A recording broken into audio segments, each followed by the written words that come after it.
has stopped.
Hello, welcome to the Out of Bounds Sports Podcast. We are live at the Lakers podium. We are currently waiting on players to address the media after a monster um, statement win by the Los Angeles Lakers.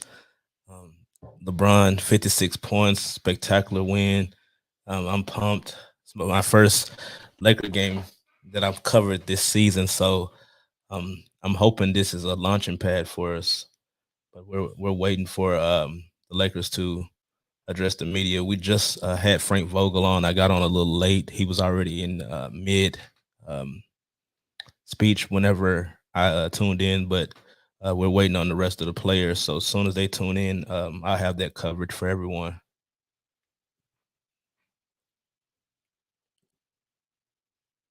Big baby, what's going on, man? How you doing?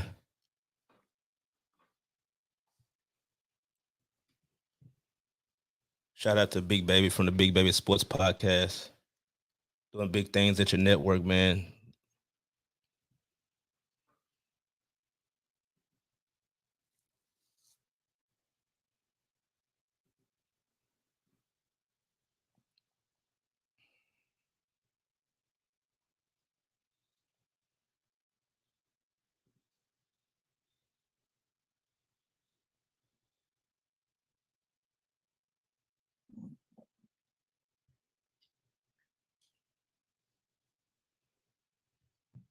This meeting is being recorded.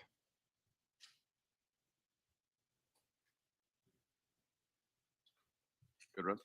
Yeah. Russ, just wanted to get your perspective on LeBron's 56 and kind of how you saw that building and what the key was for you in supporting that and supplementing as you could. Yeah, man, when he has a goal like that, you know, there's really nobody.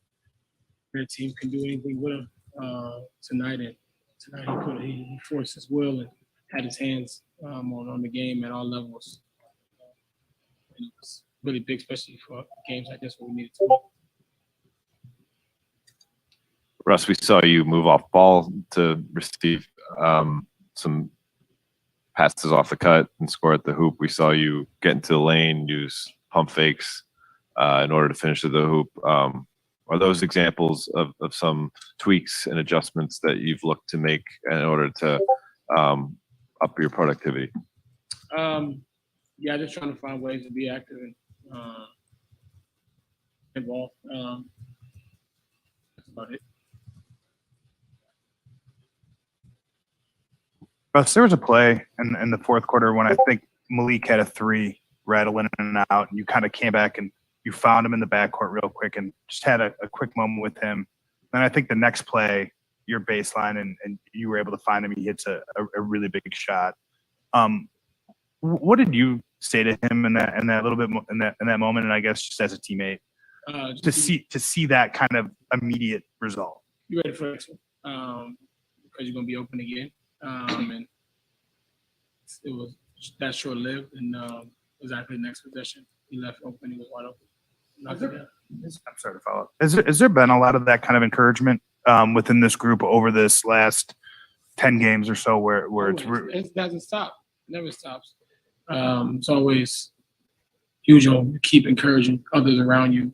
That is the way you be able to help others, regardless of what you have going on. You find ways to uplift people around you, and that's something I strongly believe in. So it's definitely something that I've continued to do and always have done in the past. Hey, Russ. I asked Frank this, and I want to ask you too. Obviously, there's been a lot of drama this season, but do you think one thing that's gotten lost in the narrative is what LeBron's doing at age 37? I mean, for him to be performing at this level, do you think that's talked about enough? Honestly, I'm not sure. I don't know. I'm, not privy to kind of what's talked about, what's not. But I do know, just being around daily, seeing him be locked in and playing at a level that a lot of people don't really expect him to play at his age, and to see it firsthand, it's something that I can learn from as I continue to get older in this league and find ways to be able to be effective, and not just that. He's one of the best of all time, and he's showing exactly why he's at. And year after year, he keeps proving other people wrong.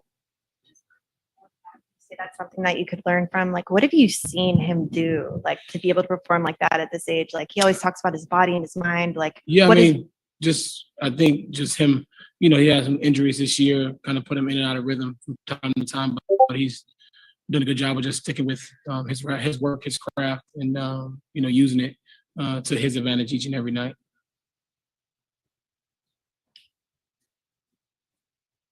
You said Thursday, season's not over yet. You're pretty defiant about it. And you guys have talked a lot about belief. Is it important just to have it reinforced for you guys to see it, to get a result, to kind of remind you that, yeah, this isn't just a hope, like this is something that can actually happen? I never was a hope. I know that the season ain't over. I know we have a chance. So win, lose, or draw, my attitude and demeanor stays the same. Go to one final question with Corey on Zoom. How you doing, Russ? What does a win like this mean against a team like that at this juncture in the season? Say it again. What does a win like this against a team like that at this juncture in the season mean for you guys going forward? It's a good win for us, especially at home. We've been struggling, especially to get a win here. I know they've been struggling as well, so good win for us. Especially at the crib, we needed one badly. So hopefully we can build off this and move forward. Yep.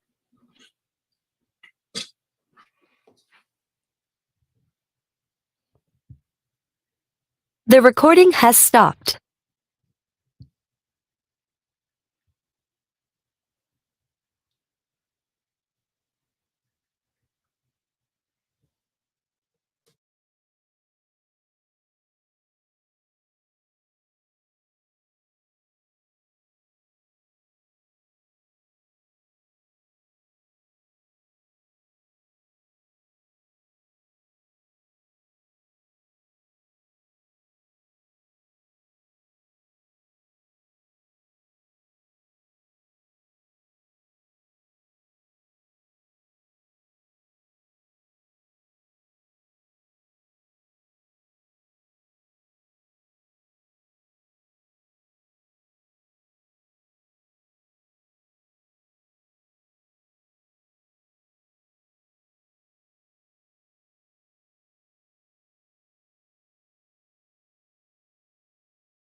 If you're just tuning in, we just had Russell Westbrook up. We're waiting on more players.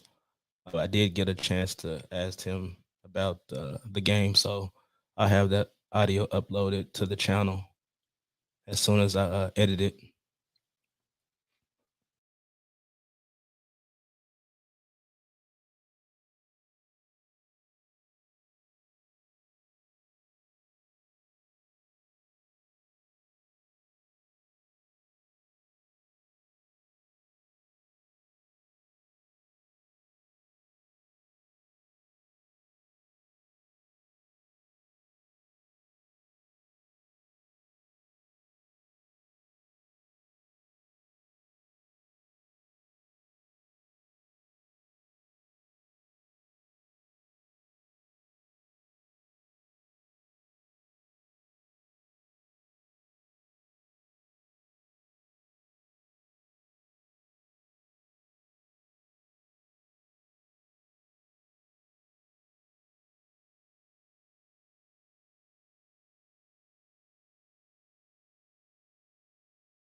Thank you guys for tuning in. We're currently waiting for more players to address the media. The Lakers got a significant win tonight against a great Warriors basketball team. I think going forward, this could be the launching pad into the season. Currently, we're at ninth. We're looking at playing in a play-in situation right now, but getting a win like that, I think this is going to be good for the Lakers and their confidence. I'm hoping this is going to correlate into more wins and things like that. We just needed a big swing like this and showing what they're capable of doing. Hopefully, they can get healthy going into the postseason and do some great things going forward.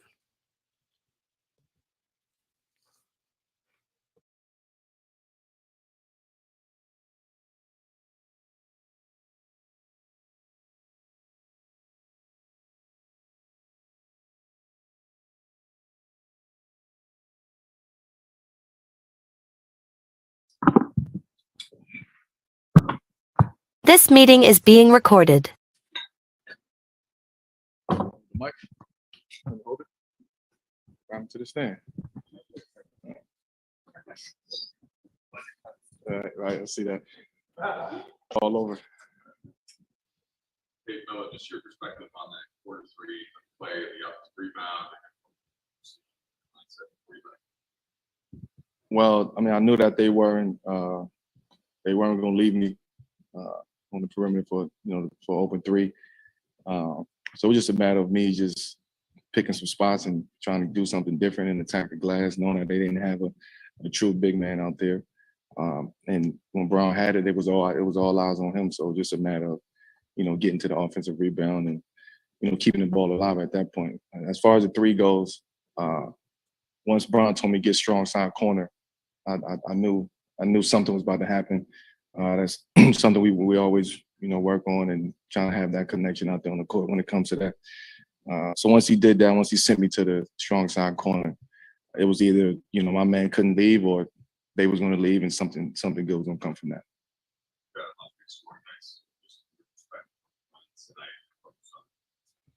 Well, I mean, it is what it is. His scoring, he was phenomenal tonight. The way that it came and the rhythm of the game and the flow of the game, us making that comeback, and him being a big reason for us coming back and making that run that we did. And then at the end, he just put us on his back tonight. He was phenomenal. What else can we say about him? Melo, for a good portion of your career, you kind of held the unofficial title from a lot of people who comment on the game as the greatest scorer alive. LeBron did a television episode of his show the other day and said it kind of pisses him off that he doesn't get that same recognition as when Can't people get everything. That's the perfect answer. That's all I got. No, I know I know the feeling. I can only imagine, somebody who's, can be the all-time leading scorer in NBA history who don't get the credit of being a scorer. But it is what it is, man. They got to talk about something. We all know he can score the ball. I think the difference is, it's just some people are pure scorers. Some people are just have a knack for scoring and know how to score, and it just comes to them. Skill sets and things of that nature. And then you have players like LeBron who knows how to put the ball in the hole, who knows how to score the basketball, and is totally different type of players, different dynamics. But to say that he's not a scorer when he had 30,000 points is whoever asked that question need to just stop asking. I mean, you just said he's not a pure scorer, though. So I'm gonna hold that. I'm just kidding. You can flip it if you want. It's guys that's out there in the league. I mean, he would attest to that. I mean, it's the KDs and the guys who just scored. That's what we do. That's not what he does. He just know how to do it at a high clip at high levels. Don't ruin my headline. I think over the last 3 games, especially, we could sense frustration really building with the losing, and especially the type of losing. Whether this starts a run or builds momentum, like, we'll find out. But I just in the short term, how important is it for this group to just have some of that pressure released? Everybody deals with pressure differently. Each individual deals with their own pressure differently. As a whole, I mean, of course, when you're losing games, you're going to get frustrated. You're going to look at the game. You're going to get frustrated. You're going to look at tape and say, "Oh, I could have did that better," or "We could have did that better." The only thing that I'm glad that we're not doing right now is pointing fingers. And when you're losing games, that's the easiest thing to do is to start pointing fingers and getting to the he says she saying what people are saying. As long as our locker room is tight and close, then anything that anybody is saying is kind of irrelevant to us. But we do a great job of controlling that in the locker room too. I mean, having experience and knowing what it takes to win games and at the highest level, but also having that experience and letting everybody know not to fold. Stand up, stand strong. Stay positive. Get in the gym every day and work the habits, and good things that come from that. Hey, Melo, I'm hoping you can lend some perspective to what LeBron just did. When you get into your mid to late 30s, like, how much more effort, how much more difficult is it to have a performance like that? What goes into taking care of your body? I mean, yeah, well, it's I think it's just a matter of working smarter, not harder. And that's, I mean, he started the game inside out, and when you see him play like that, you see him attacking the basket, you see him on the inside, it opens the game up for everybody else and for himself.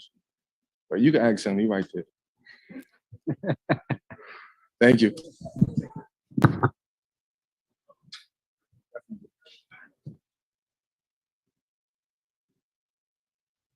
The recording has stopped.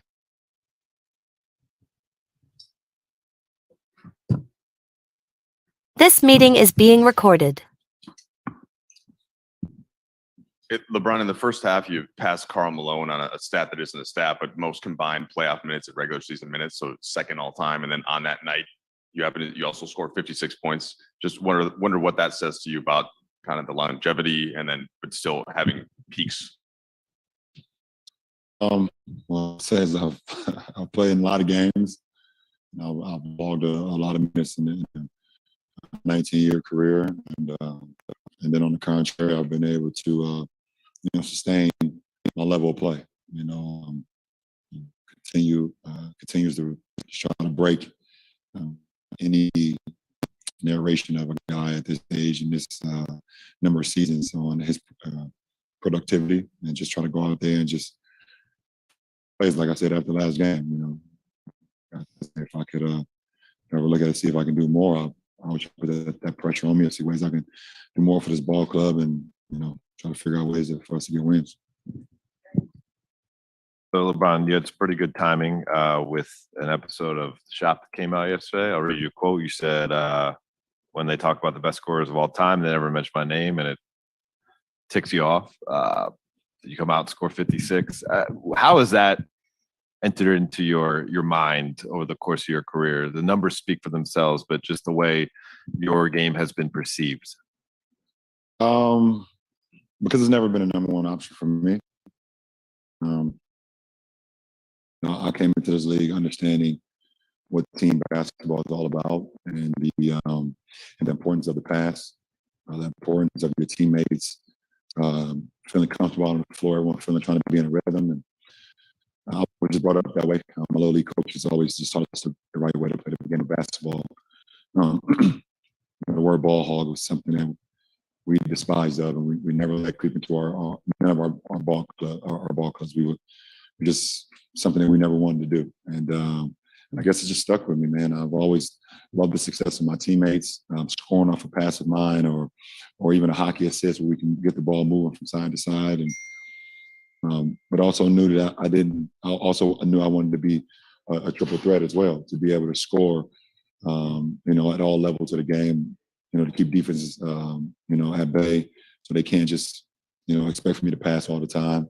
And if you can do both, it just really keeps the defense, don't quite know what to do at times. And that was one of those moments where I just had it going. LeBron, we've asked you about different milestones and stuff like that throughout the course of this year, and the answer's generally been the same, which is like, if it doesn't happen in a win, sort of, it just means a lot less.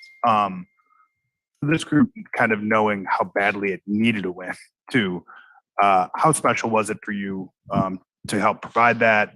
What do you think it can do for this group? It's funny. Sorry to cut you off, but it's funny. There was our guys were following me off the floor tonight and going into the locker room. I asked me, how does it feel to score 56? I said, right now, I don't give a damn about the 56. I'm just happy we got to win. That's just literally the first thing that came to my mind. And we needed, pretty much all of them, going against a team that's just so explosive offensively. At any moment, just like in the second quarter, I could put 40 on a quarter, but like I said, I was just felt pretty good with my game tonight. Every part of the floor, and like I said, I was able to make a couple of plays to help us win. Hey, LeBron, how would you compare the level of pain that you're playing through to be still productive compared to these past few seasons? I don't really think about it too much. I mean, I feel it from time to time. Well, not from time to time. I feel it. But at the end of the day, if I'm on the floor, I have a job to do. If it gets to a point where I feel like it's hurting me in the long run, then I shouldn't be out there. But I'm suiting up, that I have a job to do, to go out and be productive. I mean, that's what it all boils down to.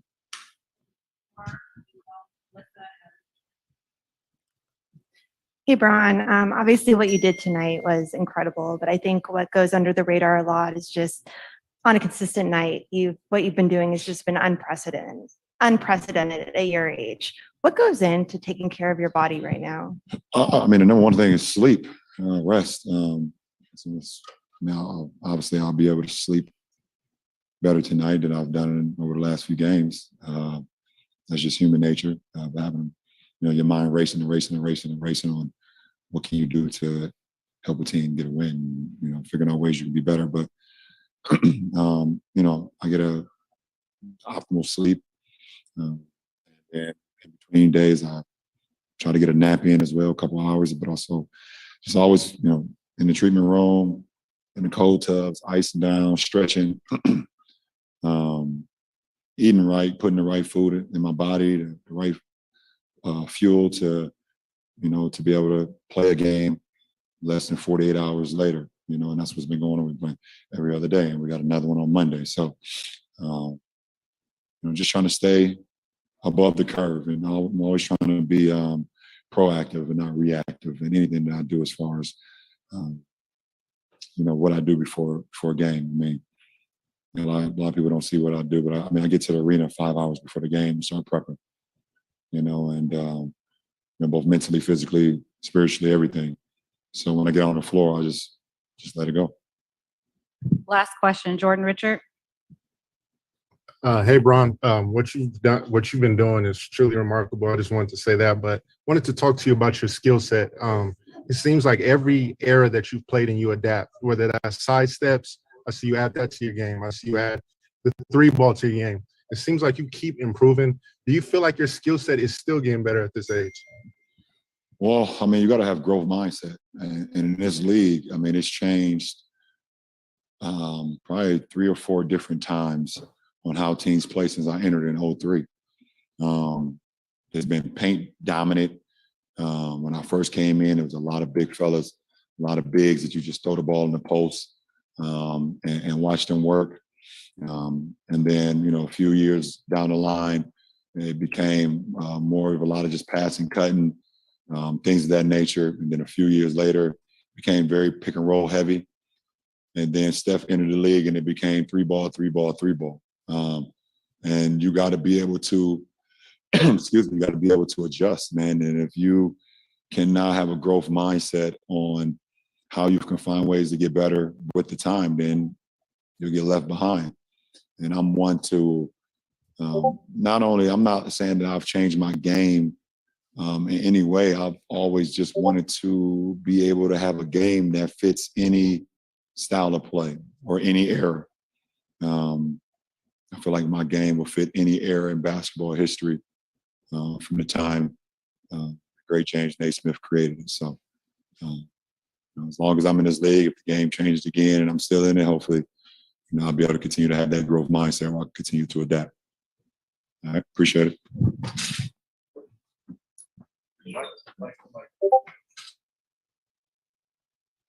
The recording has stopped.